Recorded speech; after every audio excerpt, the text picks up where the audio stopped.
In this video, we're going to talk about approaching the question. Now, this may seem like a relatively straightforward idea, something that doesn't necessarily need elaboration, but that's actually not the case. Believe it or not, we want to be very careful on how we approach the question. Now, of course, read the question is part of the obvious side of things, and it may seem obvious, but of course, there's a reason I'm mentioning it. People tend to rush through the question. People tend to misinterpret the question. People tend to read the question over and over again until their head starts spinning because the question is complex. And GMAT does this on purpose. That is, they try to word things in a convoluted way. So we want to make sure that we not only read carefully, but that we try to simplify this question as need be. Because again, if there are 40 words in a question, you could simplify that to 6 or 7 words, and therefore when you go back to the passage, you'll remember better what the question was in the first place. Now, speaking of going back to the passage, once you've read actively and you get to the question, you should have a pretty good idea of where things, where details, big ideas, any ideas appear in the passage. And so when you read the question stem, you'll be able to pick up on certain words or keywords that you remember from the passage. Therefore, when you scan the passage, you can use those words to hunt for the correct part of the passage. So, once we've done that, it's okay to reread certain parts. People are often under the delusion that, oh, I must know the answer right off the bat, otherwise something is wrong. Oh, I must read the question and go to the answer choices because I think I know the answer. That is actually very dangerous.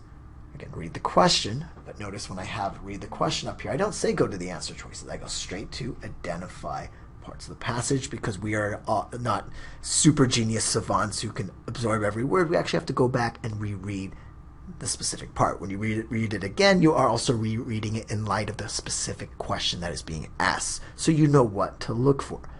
Now, if you think, wow, that's pretty thorough, that sounds good, we're actually not completely done there. There's still another important step, and that's actually paraphrasing the correct answer. We've read the relevant part of the passage, but you actually want to come up with your own mini answer based on those words, based, of course, on the passage. Don't get very creative here. But you actually want to paraphrase that answer before checking, because the wrong answers are worded in such a way that they're very tempting, and they can easily catch you unawares unless you do this extra step of coming up with your own answer. Now, as I said, this will help avoid traps, and it's also important because from a time standpoint, you often, or people often, waste time going back and forth between answer choices. In fact, this happens to everyone, especially on the harder, more dense questions. What people do, though, is they say, oh, I'm stuck between B and D. I'm going to keep rereading B and D, and one of them will make sense. When you're at that point, you should actually go back again to the passage and reread if necessary. But hopefully that can be avoided by paraphrasing and answering the question in the first place.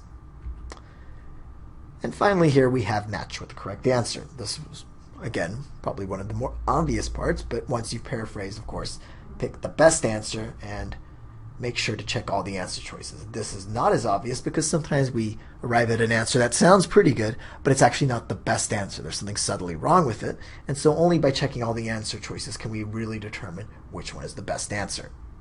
So we've gone through the steps of approaching the question, and keep these steps here and the preceding 2 steps in mind. I'm going to add this little extra credit thing that's actually not part of the approaching the question, but it's just something to keep in mind, a good exercise to do as you're prepping for the GMAT, but not something to actually do on mock tests or, of course, when you take the actual tests. And what am I talking about? I'm talking here about becoming adept or skillful at figuring out why wrong answer choices are wrong. So oftentimes when we go through the answer choices looking for the best one, some of them just strike us as not quite being right, and we can usually easily eliminate those. Some of them not so much, but our goal, of course, is to pick the best answer.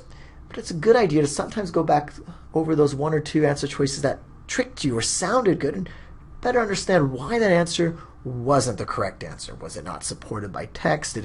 Were you inferring too much? Was it based on another part of the text? Did it misinterpret the question? That is, was it an answer to another question, but not the question being asked? And so you can see that there are many subtle categories that wrong answers fall into. So it's good just when you're prepping, when you're practicing, again, not when you're doing a mock test or the actual test, to become skillful at figuring out why wrong answers are wrong.